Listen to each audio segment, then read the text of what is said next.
Hello नमस्कार दोस्तों, मेरा नाम सुनील पंचारिया है और मैं आप सबका एरोडाइट क्लासेज के इस डिजिटल प्लेटफॉर्म पर आप सबका स्वागत करता हूं। तो जैसा कि आप सब जानते होंगे कि हमने इस प्लेटफॉर्म पर एक नई मुहिम शुरू की है जिसके अंदर हम इंडियन पॉलिटिक्स से रिलेटेड अपनी एक बेटर अंडरस्टैंडिंग के लिए चर्चा कर रहे हैं।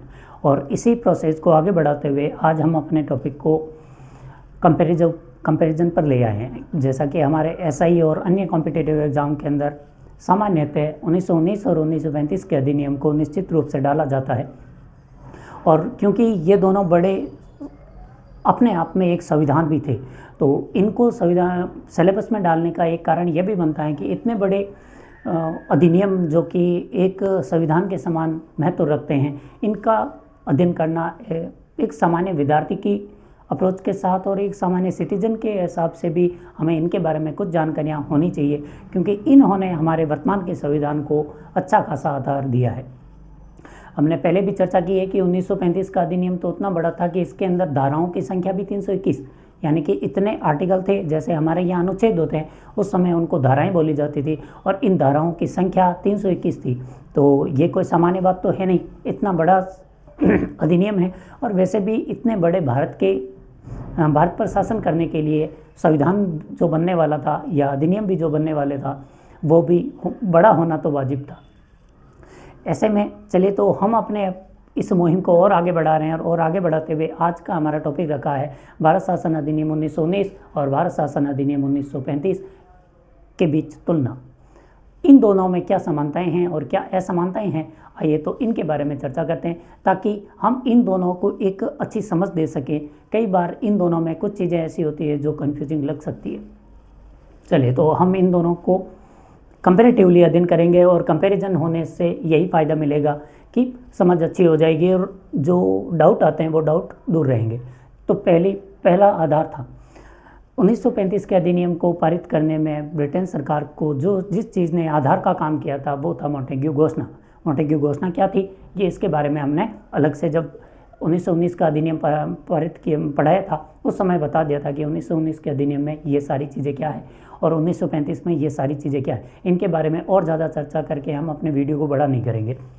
जितना शॉर्ट एंड स्वीट में समझाया जा सकता है उतना ही कंपैरिजन रखेंगे। और आपको अगर जानना है और आप अगर फर्स्ट टाइम देख रहे हैं इस वीडियो को, तो इससे पहले वाले वीडियो को ज़रूर देखें ताकि आप भी उस थिंकिंग को और मेरे इस एप्टीट्यूड को समझ पाएँ कि मैं किस आधार पर ये चीज़ें बोल रहा हूँ।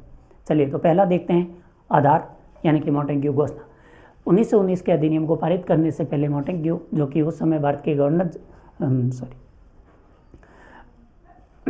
ये हमारे गवर्नर हुआ करते थे, और इन्होंने घोषणा की थी, वायसराय ने घोषणा की थी कि ब्रिटिश सरकार का उद्देश्य भारत के अंदर उत्तरदायी सरकार की स्थापना करना है। और इसको सही मानते हुए, यानी कि इस पर विश्वास करते हुए भारत के कई राजाओं ने, नेताओं ने होम रूल आंदोलन को बंद कर दिया था। जबकि 1935 के अधिनियम का आधार क्या बनता था, आधार बना था साइमन रिपोर्ट। साइमन आयोग ने जो अपनी रिपोर्ट दी वो, और मोतीलाल नेहरू के अध्यक्षता में बनी हुई कांग्रेस और अन्य दलों की जो समिति थी, इसके द्वारा पारित की गई नेहरू रिपोर्ट और गोलमेज सम्मेलन जो 1930 से लेकर 32 के बीच में संपन्न हुए थे, ये इन दोनों के आधार थे। दूसरा, अब बात करते हैं द्वैध शासन की बात। इन दोनों में अंतर कहाँ रहा था, तो पहला है द्वैध शासन। इस 1919 के अधिनियम ने प्रांतों के अंदर द्वैध शासन की घोषणा कर दी। द्वैध शासन का मतलब था कि प्रांतों के विषयों को आरक्षित और हस्तांतरित में बांट दिया गया था। बांटा गया था। और आरक्षित और हस्तांतरित बांटने का मतलब ये केवल विषयों को बांटने का आधार था। आरक्षित का मतलब था जो प्रांत का गवर्नर है वो इस पर अपनी परिषद के सदस्यों से राय मशवरा करने के बाद निर्णय लेगा। और हस्तांतरित का मतलब था कि इसमें हमारा गवर्नर जो निर्णय लेगा वो उन मंत्रियों की सलाह पर लेगा जो कि विधानसभा से होंगे। अब विधानसभा या विधान परिषद जो भी उस समय थी, उनकी सलाह मशवरा के आधार पर लेगा। वर्तमान में कन्फ्यूजिंग लग सकता है ये चीज़ कि मंत्री, वर्तमान में हमारी जो सरकार है उसके जो मंत्री होते हैं वही प्रशासनिक इकाई के प्रमुख होते हैं। यानी कि आज हम जब उत्तरदायित्व की बात करते हैं तो मंत्रियों की करते हैं, लेकिन ये मंत्री वो नहीं है। इसमें जो मंत्री हैं वो तो विधान परिषद के कुछ प्रमुख नेता है, जबकि जो कार्यपालिका है, कार्यपालिका के अंदर गवर्नर अपने कुछ लोगों को रखता है, वो उसकी कार्यपालिका है, और कार्यपालिका किसी के भी प्रति उत्तरदायी नहीं थी, जबकि जो मंत्री थे वो विधानसभा के प्रति उत्तरदायी थे। तो हस्तांतरित विषयों में गवर्नर मंत्रियों से सलाह लेता था और मंत्री विधान परिषद या विधानसभा के प्रति जवाबदेह थे। इसलिए प्रांतों के अंदर द्वैध शासन के साथ साथ उत्तरदायी शासन की स्थापना भी हो गई थी, जो कि कितने विषयों पर उत्तरदायी थे, हस्तांतरित में जितने विषय दिए गए थे। और प्रांतों को टोटल कितने विषय दिए थे, वो थे प्रांतों के विषय थे 51। दूसरी तरफ देखते हैं 1935 ने द्वैध शासन के बारे में क्या सिचुएशन क्रिएट की थी। प्रांत से द्वैध शासन समाप्त कर दिया गया। प्रांत से द्वैध शासन समाप्त करने का मतलब है आरक्षित विषय जो कि गवर्नर जनरल के पास थे उसको समाप्त कर दिए और सारे विषय क्या बना दिए, हस्तांतरित। ओके। और केंद्र में द्वैध शासन की घोषणा की थी। क्या द्वैध शासन केंद्र में लागू हुआ? जी नहीं, लेकिन घोषणा 1935 के अधिनियम ने कर दी थी। फिर केंद्रीय नियंत्रण की बात करें, केंद्रीय नियंत्रण 1919 के अधिनियम में कम किया गया था, यानी कि केंद्र पहले सभी विषयों पर अपना प्रभुत्व रखता था, तो इसने कुछ विषयों को राज्यों को देकर अपने जो शक्ति थी इसमें थोड़ी सी कमी की थी, जबकि भारत शासन अधिनियम 1935 ने केंद्रीय नियंत्रण को समाप्त कर दिया। केंद्रीय नियंत्रण समाप्त करने का मतलब है प्रांतों को क्या दे दी गई, स्वायत्तता दे दी गई। स्वायत्तता यानी कि फ्रीडम। प्रांत अब आज़ाद हो गए थे केंद्र से। केंद्र से आज़ाद होने का मतलब था कि प्रांतों को अगर किसी विषय पर कानून बनाना है तो अब उनको वायसराय की सलाह लेने की ज़रूरत नहीं है, वो डायरेक्टली इस अपने पारित बिल को सीधा ब्रिटेन की संसद से पारित करवा के लागू करवा सकते हैं। वायसराय के अधीनता खत्म कर दी, उसे बोलते हैं प्रांतीय स्वायत्तता। ये 1935 के अधिनियम की प्रमुख विशेषताओं में से थी। आगे देखते हैं विषय सूची। 1919 के अधिनियम ने राज्यों को भी कुछ विषय दिए, तो इस आधार पर दो सूचियां बन गई थी, एक थी संघ सूची, दूसरी थी राज्य सूची। 1935 ने क्या किया, इस दो सूचियों को बढ़ाकर 3 कर दिया। केंद्र की सूची केंद्रीय सूची, राज्यों के लिए एक अलग राज्य सूची बनी और प्रांतों के लिए एक अलग इन दोनों के लिए, केंद्र और राज्य दोनों के लिए एक समवर्ती सूची बनाई गई थी। इनके अंदर विषयों में उस समय 51 थे और बाकी सारे विषय केंद्र के थे, और यहाँ पर केंद्र के विषयों की संख्या भी कर दी 59, राज्यों की विषयों की संख्या कर दी 54, 3 बढ़ा दी थी, और समवर्ती सूची में भी 36 विषय रखे गए थे, जिसका मतलब था कि इन विषयों पर ये दोनों कानून बना सकते थे। और एक और सूची बच जाती है जो कि सूची नहीं होती है, बचे हुए सारे विषय होते हैं, इन्हें बोलते हैं अवशिष्ट। और अवशिष्ट विषयों पर एक्ट बनाने का अधिकार 1935 के अधिनियम ने वायसराय को दिया था, और आज के समय में केंद्र के पास है। और नेहरू जी ने, पंडित जवाहरलाल नेहरू की बात हो रही है, नेहरू जी ने जब उद्देश्य प्रस्ताव रखा था तो उसके अंदर राज्यों को देने का प्रस्ताव था, और आज भी ये बहस का मुद्दा है। कई बार राज्यों के बीच में जो संघर्ष होते हैं उनके अंदर कई विद्वानों ने ये सिफारिश की है कि अवशिष्ट शक्तियाँ किनको दे दी जाए, राज्यों को दे दी जाए। आगे देखते हैं मताधिकार। मताधिकार 1919 के अधिनियम में जब चुनाव हुए थे, प्रत्यक्ष निर्वाचन की शुरुआत थी। इस शुरुआत के अंदर जब चुनाव हुआ तो लगभग 5 लाख लोगों ने वोट दिया, क्योंकि इसका आधार सख्त था। जो व्यक्ति ज़्यादा प्रॉपर्टी वाला है यानी अमीर है, या फिर जो व्यक्ति शिक्षित ज़्यादा है, और या फिर जो व्यक्ति कर ज़्यादा देता है, ऐसे लोगों के आधार पर ही मतदान हुआ था, और ऐसे लोगों की संख्या मात्र 5 लाख थी। और महिलाओं को इसमें मत देने का अधिकार नहीं दिया गया था। और वहीं भारत शासन अधिनियम में इनके जो क्राइटेरिया रखा गया था इसमें थोड़ी कमी की गई थी, और कमी करने की वजह, उदारता की वजह से इनकी संख्या बढ़कर हो गई थी 3.5 करोड़, और ये तकरीबन भारत की जनसंख्या का 10% था। क्योंकि जब हम आज़ाद होते हैं 1947 में, तब भारत की जनसंख्या टोटल 37-38 करोड़ थी, तो 1935 में 35 करोड़ के आसपास ही रही होगी, तो 10% ये थी। और इसने महिलाओं को भी मत देने का अधिकार दिया। मत देने का क्यों, महिलाओं को चुनाव लड़ने का भी अधिकार दिया था। फिर उत्तरदायी सरकार की बात करें। उत्तरदायी सरकार, राज्यों में आंशिक रूप से उत्तरदायी सरकार की घोषणा हुई थी, और केंद्र में कोई घोषणा नहीं थी। केंद्र में उत्तरदायित्व की कोई बात नहीं हुई थी। यहाँ पर वायसराय अपने निर्णय, सारे के सारे निर्णय अपनी कार्यकारी परिषद के आधार पर लेता था, जबकि राज्यों में कुछ विषय हस्तांतरित किए गए थे। हस्तांतरित विषयों के आधार पर उत्तरदायी सरकार बनी थी।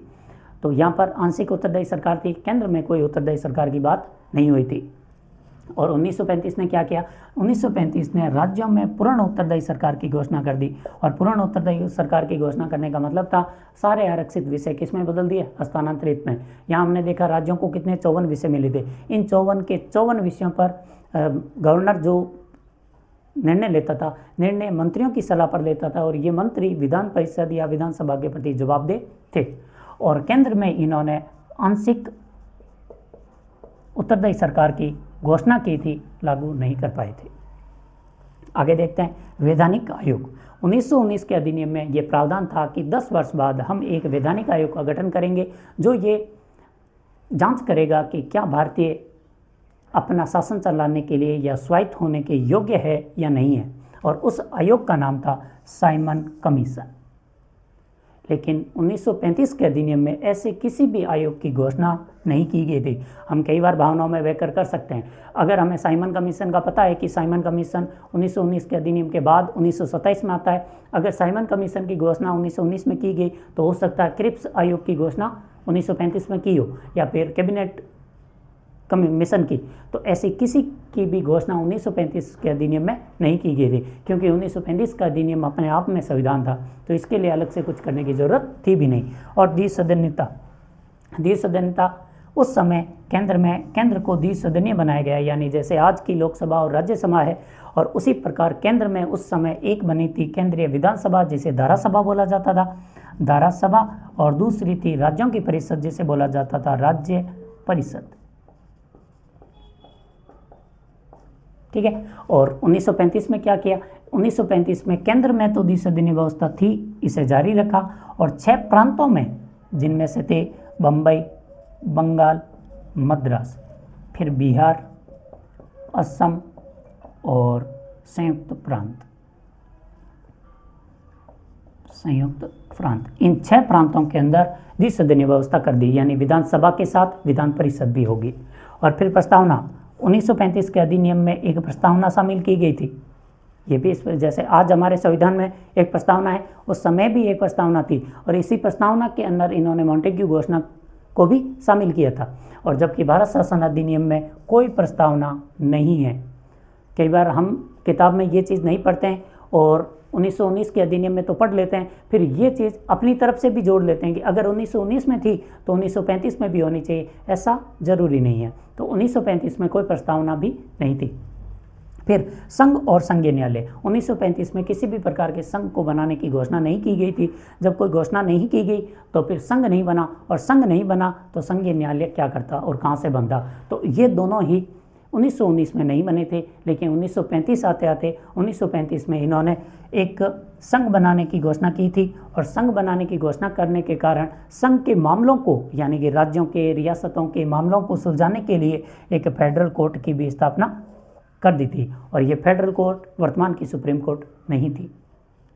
तो ये मेजर इन 2 अधिनियमों के बीच में अंतर है, कुछ समानताएं हैं, तो इन दोनों को थोड़ा ध्यान से देख लेना। और बाकी हमारी तरफ से जितना हो सकता था इतना हमने इनको समझाने का प्रयास किया था। और आई थिंक 1935 और 1919 के अधिनियम में अब कोई ज़्यादा इतनी बड़ी विशेष बातें नहीं हैं जिनके बारे में हमें और ज़्यादा पढ़ने की ज़रूरत हो या कहीं और से मटेरियल ढूंढने की ज़रूरत हो। अब हमें ज़रूरत है इन टॉपिक पर प्रैक्टिस करने की। कुछ ऐसे क्वेश्चंस जो कि पहले की संस्थानों ने पहले के पेपर में पूछे गए थे, और मोस्टली हम देख सकते हैं कि जब अभी फर्स्ट ग्रेड की वैकेंसी थी उसमें पॉलिटी के 226 पोस्टें थी, और 226 पोस्टों में से सेलेक्ट होने वालों की संख्या केवल 6 थी। तो ये चीज़ें हमें बता रही है कि पॉलिटी के प्रति थोड़ी ढंग की अंडरस्टैंडिंग ज़्यादा चाहिए। ऐसा नहीं है कि हम कोई बड़ी सी पुस्तकें लाएं और उनको पढ़ें। ये काम आपको पढ़ाने वालों के हैं, वो लोग खुद कर लेंगे, आपको तो बस समझना है, समझने के बाद इन पर प्रैक्टिस करनी है। तो मैं अपनी नेक्स्ट क्लास जब भी लूँगा तो इस नेक्स्ट क्लास के अंदर पहले इन दोनों टॉपिकों को टारगेट करते हुए जितने संस्थानों ने क्वेश्चंस बनाए हैं उन पर उनके जो अच्छे क्वेश्चन हैं, सारे PYQs मैं यहाँ पर अभी करवाने वाला नहीं हूँ, और बोर्ड पर मुझसे होते भी नहीं होंगे मेरे, फिर कभी आगे देखेंगे। आपको हो सकता है मैं वो एक जगह समेट कर ज़रूर दे सकता हूँ टेलीग्राम चैनल पर कि ये MCQs आप देख लेना। लेकिन फिलहाल बोर्ड पर मैं आप लोगों को कुछ MCQs लाऊंगा और उन पर चर्चा करेंगे कि इनको टैकल कैसे करेंगे, और इंडिया में किन जो बड़ी संस्थानों ने आज तक क्वेश्चंस बनाए हैं उनमें से जो अच्छे क्वेश्चन हो जिन पर चर्चाएँ हो सकती है, वैसे क्वेश्चन मैं लाकर आपके साथ चर्चा ज़रूर करूँगा। और बाकी पढ़ते रहिए, समझते रहिए और हमें भी लाइक करते रहिए। धन्यवाद।